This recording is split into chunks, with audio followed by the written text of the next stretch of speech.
let's go straight to calls. We got Sue in Chelmford. PM for a day, Sue. You're anointed. What would you do? Well, as you're only giving me one day, I'll only go through three major issues. Go on then. First of all, I would end net zero. Access to energy is the basis of our lives, all life, and abundant energy. A country that has abundant energy is a rich country. One that is only limited access is a poor country. It's not net zero is not necessary. And it's unworkable. I mean, they haven't even found a way to store energy from... Well, that's the key, the storage. I mean, exactly. When we don't have the wind blowing, which we know has been now on a false premise, what's already what I was talking about earlier. I mean, the question for me is, I'd be slightly more nuanced than that. I'd say I'm abolishing this fact that the taxpayer has to spend this fortune on it. But by all means, work away, use technology, and when it's available, we'll buy it. That's fine.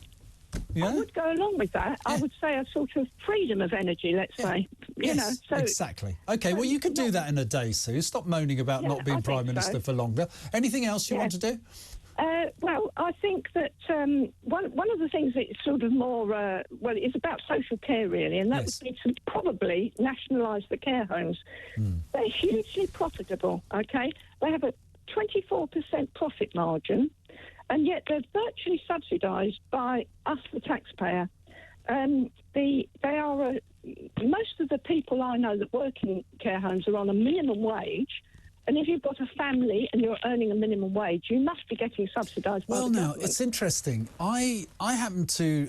you see, I'm not sure where you get your 24% margin figure from. Where'd you get that from? That's quite an interesting figure. Do you know? Can you remember? It was actually an article in a newspaper. OK, well, that's fair enough. Yeah. You see, I know people who are pulling out of running care homes because they are finding it not profitable. Now, whether that's not profitable enough or not profitable is a question mark. And they're going into special education needs because the state pays more money. So they will tell you how poor they are if they're running a homes, and that's why they have to pay low salaries. I'm just putting the other view. I don't know the answer. Well, this article implied that they are...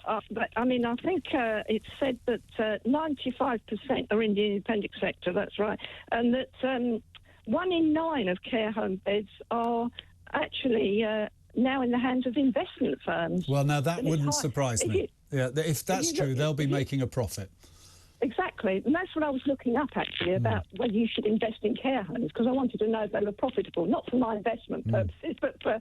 You know, and they said that they were a good sector to invest in. Well, I was looking around where a member of our family is in a care home, and I was adding up what we pay and then multiplying it by about however many guests there were there, and I was saying, well, the turnover's high. I can't tell you what the margin is.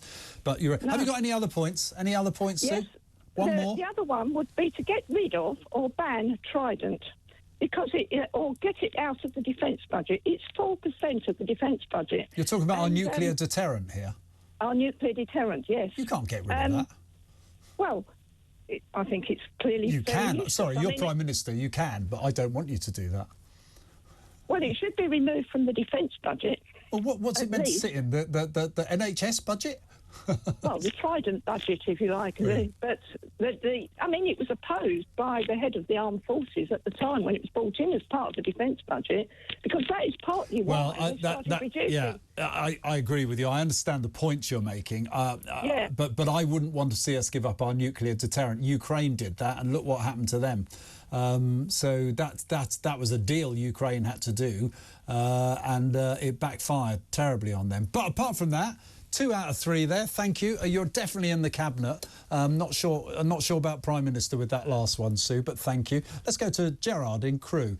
Gerrard, you are promoted to Prime Minister. Oh, I don't want to do that. I'll just give me the checkbook. If you want to get a cabinet, put me in charge of the checkbook, because I'd look at both sides of the ledger sheet, which is something governments don't do nowadays. They don't look at the cost of something. I was in the civil service for 34 years. and I saw so much waste. I worked in the DWP. Now, I know this is going to hark on about of immigration, but I'll give you one example. We had 3 consultants come to our hospital from abroad, and they brought their extended family with them. When I went out to sort their benefits after 2 years and 1 day being in the country, each family received in excess, and these are high-paid individuals, in excess of £40,000 a year in benefits for their parents who came across with them on pension credit, attendance allowance, etc. Now, no doubt they're highly skilled and we needed them, but for £40,000 a year in benefits, and I did that 3 times in 1 week, that's £120,000 a year. Listen, Gerrard, it's a fascinating point you raise, but I've got to ask you, presumably they were claiming the same benefits that someone in this country who's been here all their life could claim as well. Now, and so I suppose the question may be, why is the system so interventionist? It means someone earning £70,000, £80,000 can get all these benefits. Well, exactly. But bear in mind, these 3 consultants brought their family, so they brought 6 individual members from, in this case, it was Pakistan, abroad. So we never. And if they paid for them, that's all right. But what you're saying is the state paid for them. The state paid for them. On their visa, it said they will look after them for 2 years. On 2 years and 1 day, they came to the office. I see. So it was a net loss to the country. Yes. Now, I saw thousands of examples like that. I mean, it's no exaggeration. It virtually became a full-time job for me to deal with benefits from people. That's really interesting, Gerrard. I mean, the best conclusion, just to clarify this, is when I first became an MP, there were MPs in the House of Commons I think I was on £65,000 as an MP when I was elected, that were claiming they were able to claim tax credits, i.e. a net tax credit situation. They were getting money from the government.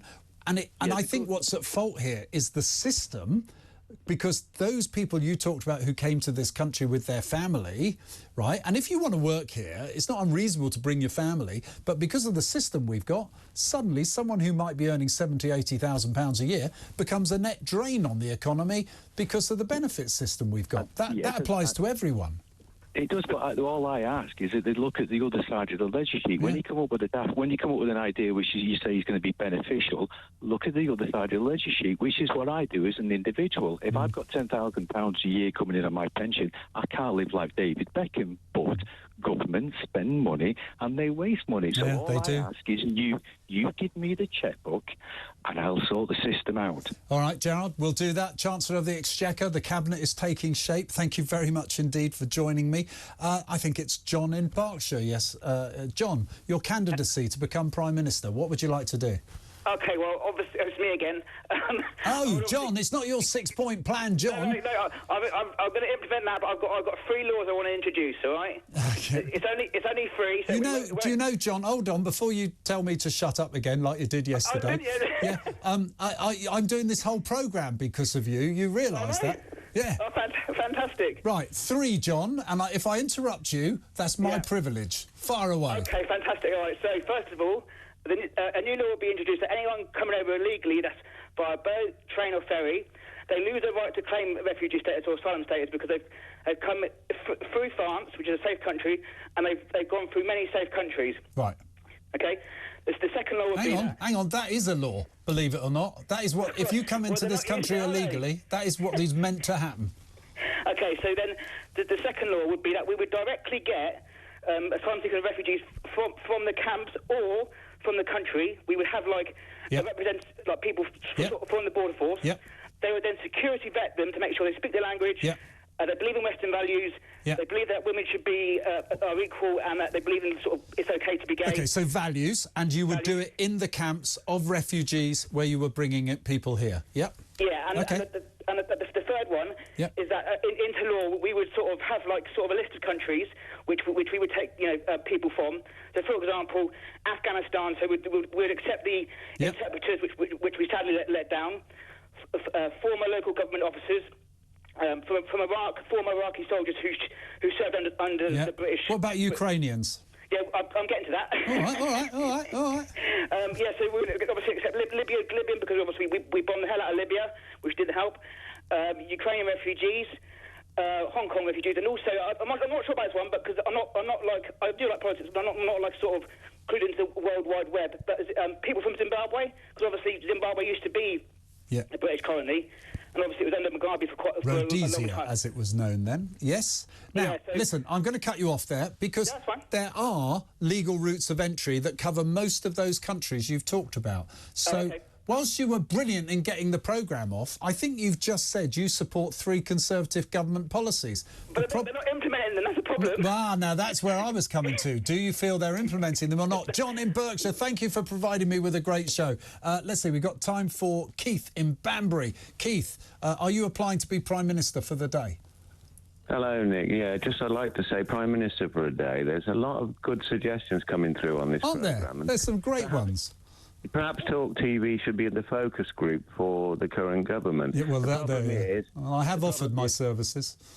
Yeah, the problem is that doing something in a day would be impossible. Government needs to speed up. I agree with that. We live in a fast-moving society. People don't even put their hand in their wallet now. They use their phone to pay. Yeah. Everything's moving fast. The Rwanda issue, that should be go to the House of Lords. You've got 48 hours. It comes back. Yes, no, job done. We won't go ahead with it. We will. Let's move on to the next. It's what I call government by news media. Yeah, we need to modernise the government. We need to modernise the House of Commons, politics. Well, now, hang on. Let me ask you, though. Aren't they only responding to the demands that people make? The government must do something about this now. I mean, isn't that what they're doing? Where is the government getting their ideas from that the problems in this country are? They got focus groups, but this is a real focus group, talkTV. It is. It's real people. It's not people, the retired people that want to come and sit, have a cup of tea and tell ministers, oh, this would help, this would get you votes, this could keep you in power. Yeah, no, I agree. I keep saying this is actually I wish every MP would just come and sit in the studio for an hour or so with me. They'd learn so much. Not all of them, a lot of them. It's a bit unfair, but there's some that just don't understand what people are saying and thinking. And knocking on doors can help you, but actually listening to people like yourself calling in